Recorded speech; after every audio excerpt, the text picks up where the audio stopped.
اعوذ باللہ من الشیطان الرجیم بسم اللہ الرحمن الرحیم۔ کروڑوں درود و سلام نبی پاک صلی اللہ علیہ وآلہ وسلم پر۔ محترم بزرگوں، بھائیوں، دوستوں اور بہنوں، السلام علیکم۔ آج میرا موضوع ہے واقعہ کربلا۔ اس سے پہلے میں اس پر ایک یا دو ویڈیو اپلوڈ کر چکا ہوں، کیونکہ یہ اتنا بڑا مضمون ہے کہ اس کو ایک یا دو ویڈیو میں اس کا عطا کرنا مشکل ہے۔ میں انشاءاللہ کوشش کروں گا کہ اس مضمون کو کنٹینیو رکھوں اور مختلف جو واقعات ہیں ان کو بیان کرتا رہوں۔ تو آج میں انشاءاللہ واقعہ کربلا کے بارے میں اپنی معلومات کے مطابق انشاءاللہ بتاؤں گا۔ واقعہ کربلا 10 محرم 61 ہجری عراق میں کربلا کے مقام پر پیش آیا۔ یہ جنگ حق و باطل کا معرکہ تھا۔ ایک عظیم فاسق و فاجر، ظالم و جابر حکمران کی بیعت سے انکار کیا گیا۔ ظلم و جبر اور حق و انصاف کے درمیان ایک لکیر کھینچ دی گئی اور جو رہتی دنیا تک انشاءاللہ قائم رہے گی۔ یہ جنگ نواسہ رسول حضرت امام حسین ابن علی خاندان اہل بیت کے جوان، بچے اور خواتین شامل تھیں، جن کی تعداد صرف 72 تھی۔ یہ حسینی قافلہ تھا جو حق پرست جو ہے وہ گروپ تھا۔ یہ جنگ ظالم و جابر یزید کی ایک بڑی فوج جس کی تعداد 30,000 بتائی جاتی ہے کے مابین ہوئی۔ یزید کی بیعت سے حضرت حسین ابن علی نے انکار کر دیا تھا۔ یزید کی فوج نے نواسہ رسول اور ان کے رفقا کو لڑائی میں پیاس کی حالت میں شہید کر دیا۔ حضرت حسین علیہ السلام کے خیموں کو لوٹ لیا گیا اور بالآخر آگ لگا دی گئی۔ دریائے فرات آپ کے قریب تھا، لیکن آپ کو پانی لینے کی سہولت نہیں تھی۔ کربلا کے صحرا میں مقتولین کی لاشیں چھوڑ دی گئیں۔ 3 دن بعد لاشوں کو دفن کیا گیا۔ حضرت حسین ابن علی کے قافلے سے وابستہ خواتین اور بچوں کو گرفتار کر کے قید کر دیا گیا اور بعد میں بازار اور ہجوم والے مقامات سے گزار کر ان کی توہین کی گئی اور انہیں یزید کے دربار شام بھیج دیا گیا۔ حضرت امام حسین سید الشہداء ہیں اور حضرت امام حسین اور حضرت امام حسن جنت میں نوجوانوں کے سردار ہوں گے۔ واقعہ کربلا دریائے فرات کے کنارے پر پیش آیا۔ دریا قریب ہونے کے باوجود یزید کی فوج نے حضرت امام حسین علیہ السلام کو اور ان کے قافلے کو پانی نہیں لینے دیتے تھے۔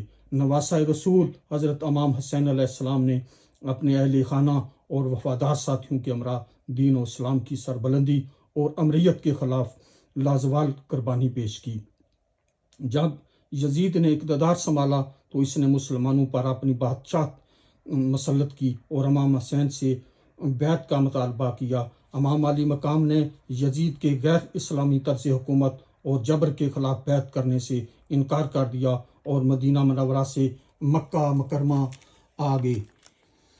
مکہ مکرمہ قیام کے دوران کوفہ کے باشندوں نے امام حسین علیہ السلام کو ہزاروں خطوط بھیجے اور انہیں کوفہ آ کر حکومت کی بھاگ ڈور سنبھالنے کی دعوت دی۔ کوفہ کے حالات کا جائزہ لینے کے لیے آپ نے حضرت مسلم بن عقیل کو کوفہ روانہ کیا، لیکن یزید کے گورنر عبداللہ ابن زیاد نے انہیں شہید کر دیا اور کوفہ والوں کو خوف زدہ کر کے اپنے ساتھ ملا لیا۔ حضرت امام حسین علیہ السلام نے حالات کی تبدیلی کو جانتے ہوئے 8 ذی الحج 60 ہجری کو مکہ مکرمہ سے کوفہ کی طرف سفر کا آغاز کیا۔ حسینی قافلہ کربلا کے قریب پہنچا تو حر بن یزید کی قیادت میں کوفی فوج کے 1000 سپاہیوں نے انہیں آگے بڑھنے سے روک دیا اور دوسری طرف عبداللہ ابن زیاد نے عمر بن سعد کی قیادت میں ایک بھاری لشکر کربلا بھیج دیا۔ حضرت امام حسین علیہ السلام کے قافلے کا محاصرہ کر لیا گیا اور پانی کے تمام راستے اور ذرائع بند کر دیے گئے، جس طرح میں نے اس سے پہلے بھی بتایا ہے۔ 9 محرم کو حضرت امام حسین نے اپنے ساتھیوں سے فرمایا کہ اگر آپ یہاں سے جانا چاہتے ہیں تو رات کی تاریکی میں یہاں سے جا سکتے ہیں اور آپ اپنی جانیں بچا لیں، لیکن تمام ساتھیوں نے آپ کا ساتھ دینے اور آپ پر جان قربان کرنے کا عزم ظاہر کیا۔ 10 محرم کی صبح حق و باطل کے درمیان جنگ کا آغاز ہوا۔ حسینی قافلے کے افراد نے بہادری کی تاریخ رقم کی اور ایک ایک کر کے شہید کر دیے گئے۔ یہاں پر میں بتاتے چلوں جس طرح حسینی قافلے کے خاندان اور نبوی خاندان کے افراد تھے، اور دوسرے جو ان کے 72 افراد تھے، ان میں جو بچے اور خواتین تھے وہ شہید کیے گئے۔ ان میں حضرت امام حسن کے بیٹے حضرت قاسم کو بھی شہید کر دیا گیا۔ آپ کے بھائی حضرت عباس بن علی، جنہیں عباس علمدار کہا جاتا ہے، ان کو بھی شہید کر دیا گیا۔ حضرت ابو بکر بن علی، جو حضرت امام حسین علیہ السلام کے بھائی تھے، ان کو شہید کر دیا گیا۔ ان کے تیسرے بھائی عمر بن علی کو بھی شہید کر دیا گیا۔ ان کے چوتھے بھائی عثمان بن علی کو بھی شہید کر دیا گیا۔ اس طرح ان کے خاندان کے سارے، میں انشاءاللہ اس موضوع پر جو کتنے افراد شہید ہوئے ہیں، انشاءاللہ اس پر ایک علیحدہ ویڈیو جو ہے وہ اپلوڈ کروں گا، کیونکہ اتنا بڑا مضمون ہے کہ اس کو ایک ویڈیو یا 2-3 میں احاطہ کرنا مشکل ہے۔ یہ انشاءاللہ میں سلسلہ کنٹینیو رکھوں گا۔ آپ میرا جو ہے فیس بک پر اور ٹک ٹاک پر، یوٹیوب پر ہیلتھ ایجوکیشن اینڈ ٹورزم کو جا کر دیکھ سکتے ہیں۔ اس پر میں پہلے بھی ویڈیو اپلوڈ کر چکا ہوں، یہ بھی دیکھیں، اور اس کے بعد بھی انشاءاللہ یہ سلسلہ جاری رہے گا، کیونکہ اس مضمون کی جتنی ضرورت اس وقت تھی، آج اس سے میں سمجھتا ہوں کہ زیادہ ضرورت ہے، کیونکہ آج جتنا ظلم زیادتی ہو رہا ہے، جتنا ہمارے مسلمان حکمران جو ہیں وہ وسائل پر قابض ہیں، اور جتنا ظلم زیادتی کر رہے ہیں وہ بہت ہی زیادہ بڑھ چکا ہے۔ لیکن آج جو ہے ہم ان ہستیوں کو تو یاد کرتے ہیں کہ انہوں نے بہت قربانیاں دی ہیں، لیکن آج جو موجودہ لوگ اور طاقتور ظالم و جابر حکمران ہیں، ہم ان کے سامنے نہیں بول سکتے، نہ ہمیں کوشش کرنی چاہیے کہ جتنا ہو سکے ہمیں اس کے مطابق جو ہے کم از کم حصہ ڈالنا چاہیے۔ تو میں اس مضمون کی طرف آتا ہوں۔ دوپہر کے وقت حضرت امام حسین تنہا رہ گئے، لڑتے لڑتے شدید زخمی کر دیے گئے۔ جمعے کا دن تھا، آپ نے بہت سے یزیدی فوج کے لوگوں کو قتل کیا، اور آپ زخمی حالت میں ریت سے تیمم کیا اور نماز ادا کی۔ آپ اندازہ کریں ان کی دینداری کا، کہ اس حالت میں، زخمی حالت میں بھی انہوں نے نماز نہیں چھوڑی، اور سجدے کی حالت میں اللہ سے دعا کی کہ مالک تو بتا مجھ سے راضی ہے۔ تو ایک غیب سے آواز آئی کہ تو واپس آ جا، تو اللہ سے راضی ہے اور اللہ تو اس سے راضی ہے، اور نماز ادا کی۔ حضرت امام حسین علیہ السلام کو شہید کر دیا گیا۔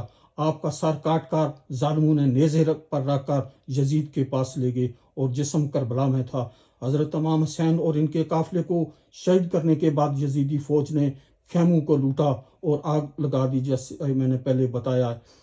خاندان نبوی کی خواتین اور بچوں کو قید کر لیا گیا، اتنے وہ ظالم و جابر تھے، فاسق و فاجر تھے۔